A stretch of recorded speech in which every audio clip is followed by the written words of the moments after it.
स्वागत है आपका अपने यूट्यूब चैनल स्टडी विद अमन कुल में।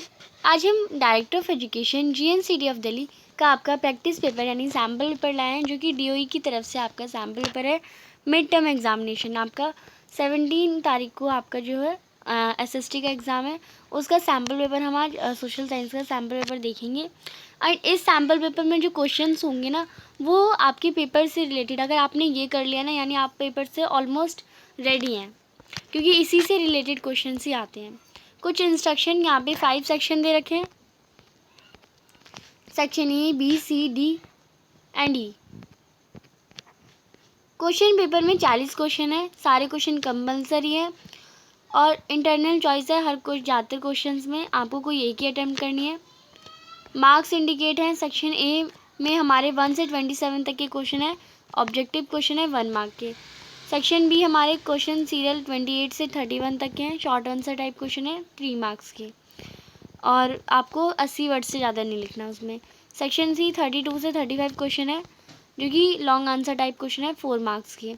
आपको इन क्वेश्चन को भी 80 मार्क्स से ज़्यादा नहीं करना। सेक्शन डी जो है आपका 36 से 39 कॉम्पिटेंसी बेस्ड क्वेश्चन है, केस बेस्ड क्वेश्चन है, 5 मार्क्स का है। और सेक्शन ई जो है आपका वो क्वेश्चन नंबर 14 है, जो कि मैप बेस्ड क्वेश्चन है 5 मार्क्स का, जो कि 14.1 हिस्ट्री के और मैप वर्क जो कि 2 मार्क्स का होगा। 14.2 ज्योग्राफी का है, जो कि 3 मार्क्स का होगा। और सेपरेट विजुअली इम्पेयर्ड स्टूडेंट के लिए भी क्वेश्चन दे रखा है 14 ही। अब यहाँ पे आपको सबसे पहले सेक्शन ए में ऑब्जेक्टिव टाइप क्वेश्चंस है, हम सारे क्वेश्चंस करते जाएंगे और मैं इंग्लिश में बोलूँगी, और जो हिंदी मीडियम के बच्चे हैं वो भी अपना क्वेश्चन पढ़ते जाएंगे, और जो इंग्लिश में आंसर है वही हिंदी में भी आंसर है, यानी जो इंग्लिश का क्वेश्चन है वही हिंदी में। इनमें से कौन सी करेक्ट स्टेटमेंट नहीं है ये बतानी है। तो हमें पता है जो प्राइमरी सेक्टर होता है वो एग्रीकल्चर सेक्टर भी कहलाता है, सेकेंडरी सेक्टर इंडस्ट्रियल सेक्टर भी कहलाता है, बैंकिंग हमारी टर्शरी सेक्टर में आती है, पर जो फिशिंग होती है ना वो सेकेंडरी सेक्टर में नहीं आती, यानी जो मत्स्य पालन है वो द्वितीय क्षेत्र में नहीं आता। तो ये आता हुआ लिखा है इसमें, आता हुआ तो यानी गलत स्टेटमेंट है, हमें इनकरेक्टली निकालनी थी, तो सी ऑप्शन इसमें करेक्ट हो जाएगा।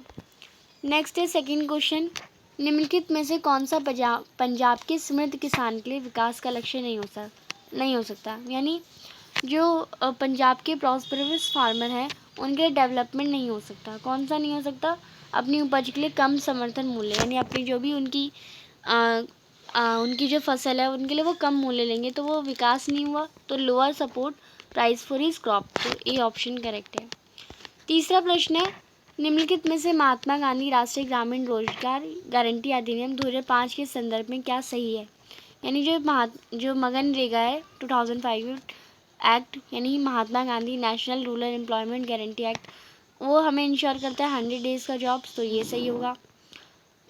वो हमें, और ये रूरल एरियाज़ के लिए ये भी सही है। और अगर गवर्नमेंट किसी को जॉब नहीं दे पाई तो उसे अनएम्प्लॉयमेंट अलाउंस भी देती है, तो ये भी सही है। तो अब देखिए तीनों स्टेटमेंट ट्रू है, बट हमें तो कोई एक ही बतानी होती, तो all statement are true, D option आपका करेक्ट हो जाएगा, उपरोक्त सभी। नेक्स्ट है फोर्थ क्वेश्चन, यदि किसी क्षेत्र में बड़े बांध को बनाया जाता है तो स्थानीय लोग उसका विरोध क्यों करते हैं, या if big dams are constructed in area why do we local people resist. तो लोकल पीपल इसे रेसिस्ट इसीलिए करते हैं क्योंकि उन्हें वो जगह छोड़नी पड़ सकती है, यानी वो डिस्प्लेस होते हैं वहाँ से। डैम लगाएंगे तो जहाँ पे डैम के जो लोग रहते हैं अब उन्हें तो हटना ही पड़ेगा। नेक्स्ट है फिफ्थ क्वेश्चन, किसी देश की औसत आय उसकी कुल आयु में निम्नलिखित में से कितने भाग देकर निकल जाती है, यानी जो एवरेज इनकम होती है किसी कंट्री की, कैलकुलेट करते हैं टोटल इनकम उस कंट्री की और टोटल पॉपुलेशन, तो इसमें आपका ए ऑप्शन यानी कुल जनसंख्या आ जाएगा। सिक्स्थ क्वेश्चन है, जो शिक्षा एवं स्वास्थ्य के आधारभूत प्रावधानों के भारत में डैश शिशु में मृत्यु दर सबसे कम है। तो मृत्यु दर आपको पता है केरल में सबसे कम है।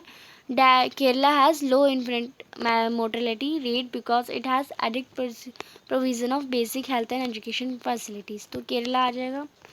नेक्स्ट है द्वितीय क्षेत्रों को डैश नाम से भी जाना जाता है, तो सेकेंडरी सेक्टर को हम मैन्युफैक्चरिंग सेक्टर भी मानते हैं, तो मैन्युफैक्चरिंग सेक्टर आपका आ जाएगा इसमें, सेकेंडरी सेक्टर यानी मैन्युफैक्चरिंग औद्योगिक क्षेत्र। एक देश जिसमें जीवन स्तर स्वास्थ्य और सुरक्षा के लिए लिहाज से बेहतर माहौल है उसे हम क्या कहते हैं, उसे हम डेवलपिंग नेशन कहते हैं, यानी विकासशील देश के रूप में जाना जाता है, डेवलपिंग। 9th क्वेश्चन है विच of the following is in millets. तो मिलेट्स 3 टाइप्स के होते हैं। मिलेट्स में 3 जो है क्रॉप्स आती है, ज्वार, बाजरा और रागी, ये 3 आती है। ये 3 मिला के हमारी मिलेट्स बनाती हैं। तो इसमें आप देखिए कौन सा है, तो हमारा ज्वार है और बाकी नहीं है, तो इसमें सी ऑप्शन ज्वार करेक्ट हो जाएगा। नेक्स्ट है assertion reason question. Wheat is a kharif crop और ये हमारे विंटर सीजन में होती है। तो आप देखिए जो यहाँ पे क्वेश्चन जो है वो हमारा गलत दे रखा है। जो गेहूँ होती है वो खरीफ फसल नहीं होती, गेहूँ एक रबी फसल होती है और ये शीत ऋतु में बोई जाती है, यानी इसमें हमारा संकल्पना यानी असर्शन रॉन्ग है और कारण सही है। तो इसमें आपका डी ऑप्शन हो जाएगा, संकल्पना गलत है परंतु कारण सही है, यानी असर्शन करेक्ट है, इनकरेक्ट है बट हमारा असर्शन इनकरेक्ट है बट रीज़न करेक्ट है, डी ऑप्शन करेक्ट है। अब कोई एक रबी क्रॉप बताइए, तो रबी क्रॉप हमारी वीट ही हो जाएगी, तो आप गेहूँ लिख देंगे। नेक्स्ट क्वेश्चन यहाँ पे आ जाएगा हमारा, इन विच कंट्री झूम फार्मिंग नोन एज रे। तो झूम फार्मिंग को रे किस कंट्री में कहा जाता है, तो ये आपकी बुक में लिखा है वियतनाम। तो वियतनाम में झूम कृषि को हम रे नाम से जानते हैं। नेक्स्ट है विच of the following in announce by government in support of crop. तो क्रॉप के सपोर्ट में मिनिमम सपोर्ट प्राइस यानी न्यूनतम समर्थन मूल्य गवर्नमेंट के सपोर्ट में बोला गया है, अनाउंस हुआ है। जायद की फसल को कब बोया जाता है, तो वो हमारी गर्मी के मौसम में, यानी जून टू, वैसे बुक में तो हमारा मार्च से लेके जून तक लिखा है, तो मार्च का नेक्स्ट अप्रैल महीना और जून का नेक्स्ट जुलाई, तो इसमें आपका सी ऑप्शन करेक्ट हो जाएगा। जहाँ पे कोई भी फसल नहीं उगती यानी रबी भी नहीं उगती खरीफ, तो वो बचे हुए हमारे जायद बोई जाती है। सिविल वॉर से आप क्या समझते हैं। सिविल वॉर ऐसा युद्ध, मतलब सिविल वॉर होता है जब हम एक ही देश के लोग एक दूसरे से जब लड़ने लगते हैं तो उसे सिविल वॉर कहते हैं। जस्ट लाइक यहाँ पे बताया a war between group of people who live in the same country. एक ही देश के नागरिकों के दलों का आपस में युद्ध हो तो वो हम उसे गृह युद्ध यानी सिविल वॉर कहते हैं।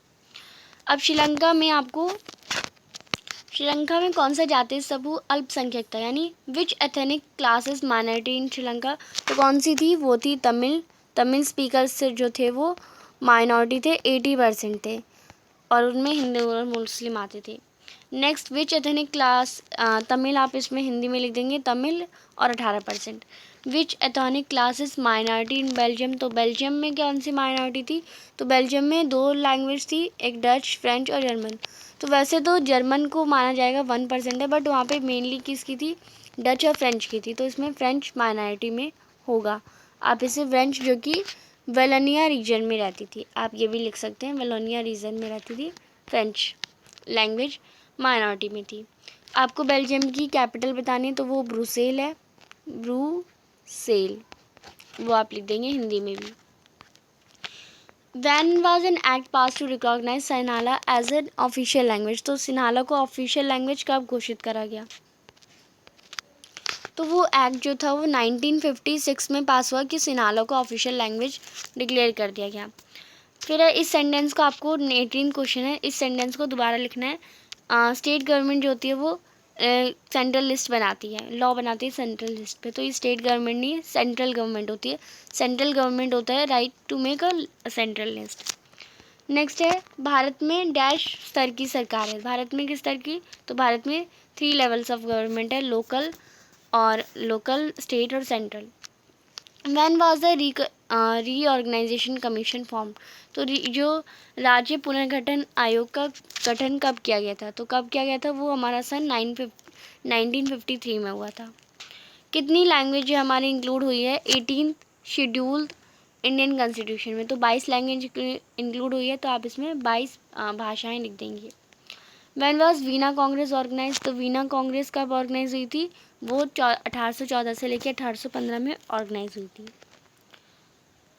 फिर यहाँ पे एक क्वेश्चन है जो कि मैं इंग्लिश में पढ़ देती हूँ। एक first clear expansion of nationalism came with the French revolution, यानी एकदम पता चल गया था, हाँ मतलब सबसे पहले जो नेशनलिज्म की फीलिंग थी वो फ्रेंच रिवॉल्यूशन से आई थी, जो कि 1789 में हुआ था। तो बिल्कुल करेक्ट स्टेटमेंट है।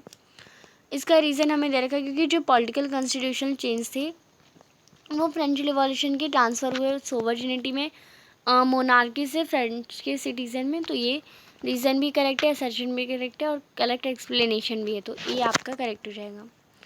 रोलेट एक्ट कब इम्प्लीमेंट हुआ यानी कब लाया गया, तो वो 1919 में लाया गया था, जब जलियांवाला बाग का हत्याकांड हुआ था। ये आपको दोनों ही याद रखना है, तो दोनों ही याद हो जाएंगे। वो had drawn the image of Bharat माता, तो भारत माता की इमेज सबसे पहले अमिंद्रनाथ टैगोर ने करी थी। तो आप इसमें आंसर करेंगे अमिंद्रनाथ टैगोर 1905 में। फिर है सिल्क रूट से आप क्या समझते हैं, तो सिल्क रूट में आप लिख सकते हैं सिल्क रूट एक हिस्टोरिक ट्रेड रूट है जो कि सेकेंड सेंचुरी BC से लेके 14 सेंचुरी 8 तक आई है, और ये एशिया से मेडिटेरेनियन ये ट्रांसफ़र करती थी China, India, Persia, Arabia, Greece और इटली, इन सब में होती थी। ये रेशम मार्ग प्राचीन काल और मध्यकाल में ऐतिहासिक, व्यापारिक, सांस्कृतिक समूह का एक समूह है जिसके माध्यम से यूरोप, एशिया और अफ्रीका जुड़े हुए थे। फिर 27 क्वेश्चन है, what do you understand by Britain would system. तो ब्रिटेन वुड सिस्टम से आप क्या समझते हैं, आपको बताना है। तो आप यहाँ पे लिखेंगे ब्रिटेन वुड सिस्टम एक सेट ऑफ यूनाइफाइड रूल है, पॉलिसीज़ हैं जिसमें इंटरनेशनल करेंसी और एक्सचेंजेस रेट उसमें दिखाए जाएंगे। इस सम्मेलन का मकसद है अंतर्राष्ट्रीय सहयोग बढ़ाना और मुद्रा और विनिमय दरों को स्थिर करना। इस प्रणाली के निर्माताओं को ये यकीन था कि इस मौद्रिक व्यवस्था से सोने को हटाकर हासिल किया जा सकता है, इसलिए उन्होंने पूरी दुनिया के लिए सोने के बजाय डॉलर का मानक तैयार कर दिया। Next section B short answer type question है, नॉन कॉरपोरेशन मूवमेंट क्यों स्टार्ट किया गया, क्योंकि जो ब्रिटिशर्स थे वो आप लिख सकते हैं इसके रीजंस और इसके इम्पैक्ट्स क्या हुए। नॉन कॉरपोरेशन के जो कोई भी कॉरपोरेट करने नहीं लगा, स्कूल के बच्चे स्कूल नहीं जाने लगे, तो बहुत सारी चीज़ें हैं। नेक्स्ट सिविल डिसोबेडिएंट मूवमेंट क्यों स्टार्ट हुआ, तो जो लॉर्ड इरविन पैक्ट था वो जो लॉर्ड इरविन थे उन्होंने वो साइन करने, उन्होंने जो 11 डिमांड्स थी वो नहीं मानी, तो सॉल्ट को बनाकर जो सॉल्ट लॉ ब्रोक करा वही सिविल डिसोबेडिएंट मूवमेंट्स का स्टार्टेड था। उसके इम्पैक्ट्स आपको बता देने हैं, उसके इम्पैक्ट्स क्या हुए, सिविल डिसोबेडिएंट पूरी कंट्री में हुआ। नेक्स्ट है आपको रीज़न बताना है स्कैरसिटी इंडिया में, वाटर स्कैरसिटी क्या हो के भारत में जल की कमी के कारण क्या है, ओवर इरिगेशन हो जाती है, over irrigation, over explanation water का, पानी ज़्यादा यूज होता है, और बहुत सारे रीज़न है आपकी बुक में आपको लिखे हुए हैं, आपने नोट्स बनाए होंगे तो उसमें भी आपने ज़रूर इस पॉइंट को मेंशन किया होगा। फेडरलिज्म इंडिया का है वो स्ट्रॉन्ग होता जा रहा है डे बाय डे, इस स्टेटमेंट को आपको रीज़न के साथ बताना है। जो भारत में संघवाद है वो दिन प्रतिदिन मजबूत हो कैसे हो रहा है वो आपको बताना है इसमें।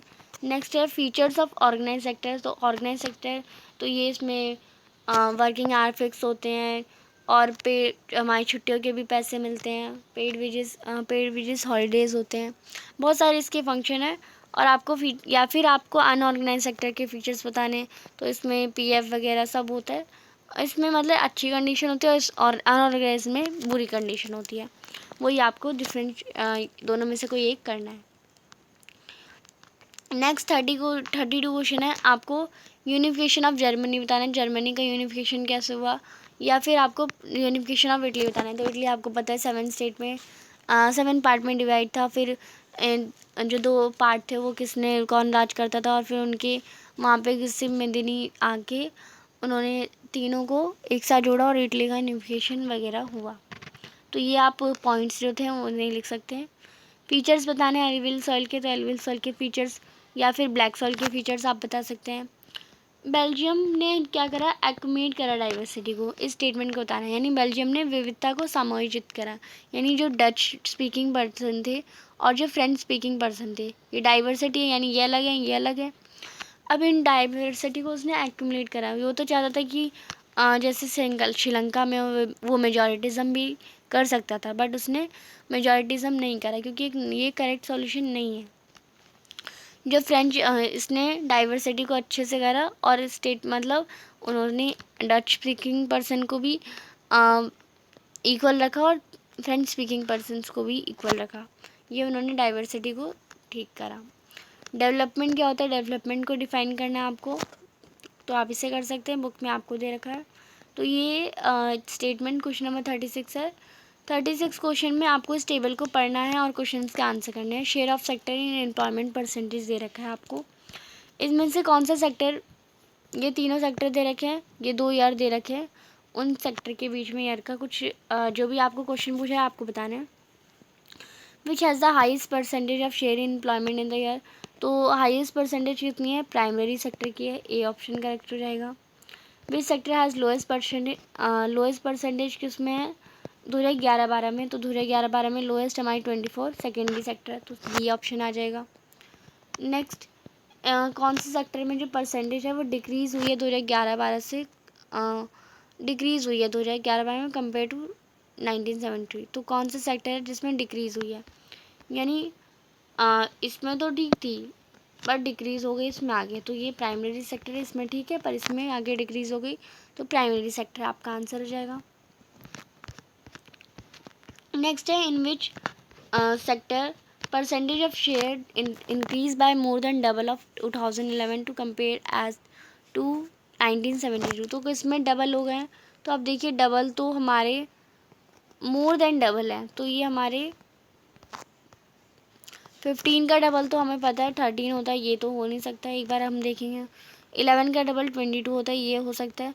74 का डबल तो होगा नहीं, तो ये हमारा सेकेंडरी सेक्टर आपका आंसर आ जाएगा। तो आप इसमें सेकेंडरी सेक्टर है बी ऑप्शन, इसमें आप लास्ट में बी ऑप्शन पे टिक कर लेंगे। Next, which sector provide almost half of the total population during 2011-12, तो half of the total population कौन दे रहा है, तो टोटल पॉपुलेशन का हाफ, तो 2011-12 में हाफ ऑफ द ऑलमोस्ट, आप देखिए हाफ कितनी होती है, 50 होती है, किसी भी चीज़ का 100 का हाफ 50 होता है, तो ऑलमोस्ट 49 ही हमारा हाफ ऑफ द जा रहा है, यानी इसमें आपका प्राइमरी सेक्टर आ जाएगा। नेक्स्ट एक और आपकी केस स्टडी दे रखी है क्वेश्चन नंबर 37 के लिए। प्रोजेक्ट टाइगर से आपको केस स्टडी पढ़ना है, देन आपको क्वेश्चन करना है, ये पूरी केस स्टडी है। मैं आपको डायरेक्ट क्वेश्चन ही करवा रही हूँ, आपको केस स्टडी भी पढ़नी है। बट प्रोजेक्ट टाइगर लॉन्च कब हुआ था, 1973 में हुआ था। कितने टाइगर रिजर्व्स हमारी इंडिया में हैं, तो ये क्वेश्चन का मुझे अप्रॉक्स वैल्यू नहीं पता, तो यहाँ पे लिखी होगी।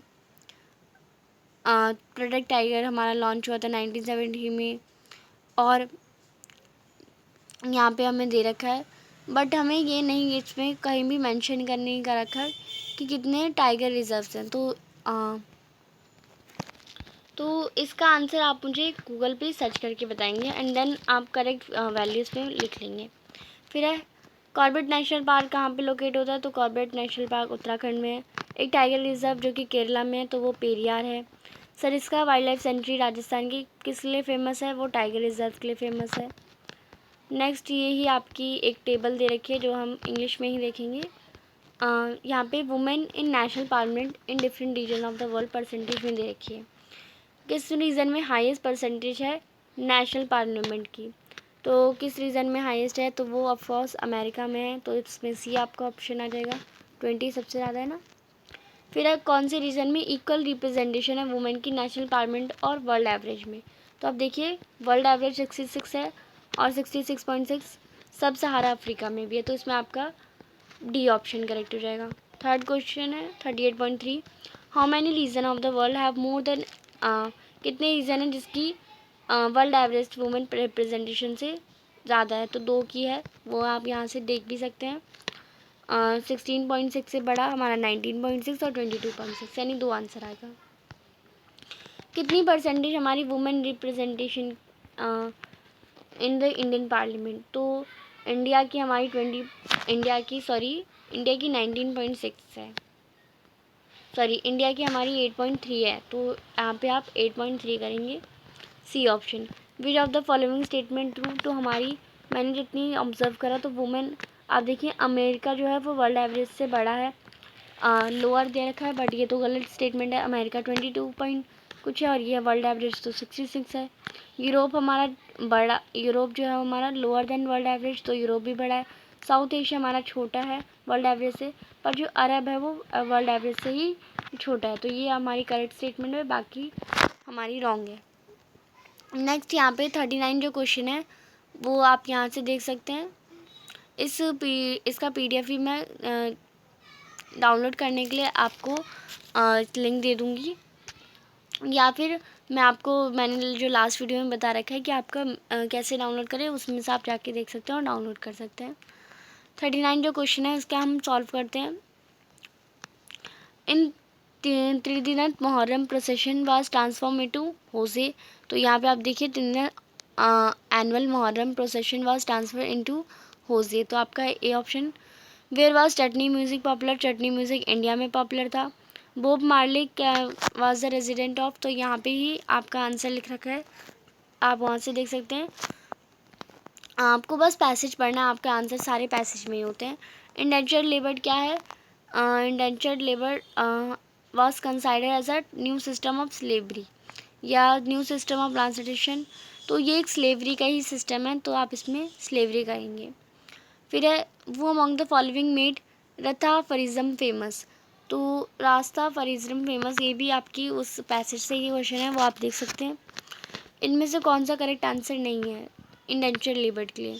तो harsh condition for living and working, ये तो करेक्ट है। Lack of legal rights correct है। Choose right to choose government, तो ये करेक्ट नहीं है, तो आपका सी ऑप्शन सही हो जाएगा।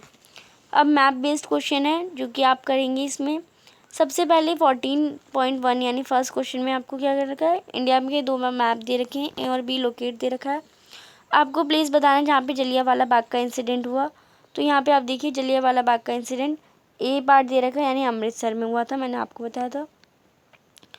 नेक्स्ट हमें इसमें ही बताना है the place where Gandhi ji start movement for indigo planters, तो गांधी जी ने चंपारण बिहार में करा, तो यहाँ पे चंपारण है बिहार में, तो यहाँ पे आप लिखिए बिहार चंपारण इंडिगो प्लांटेशन के लिए ही उन्होंने वहाँ पे यूज़ करा था। अब 14.2 में अब हमें 14, ये तो हमारे हिस्ट्री के क्वेश्चन हो गए। 14.2 में हमें अब ज्योग्राफी के हीराकुंड डैम बताना है, नागार्जुन सागर डैम बताना है और राणा प्रताप सागर डैम बताना है। तो आपको स्टेट्स तो पता ही हैं, इतने बड़े हो गए हैं, आपको स्टेट्स तो सारी पता है कि कौन सी स्टेट्स का है।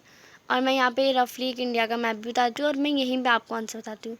यहाँ पे उड़ीसा होता है, हीराकुंड डैम हमारा उड़ीसा में है। नेक्स्ट नागार्जुन सागर डैम, जो नागार्जुन सागर डैम जो है वो हमारा आंध्र प्रदेश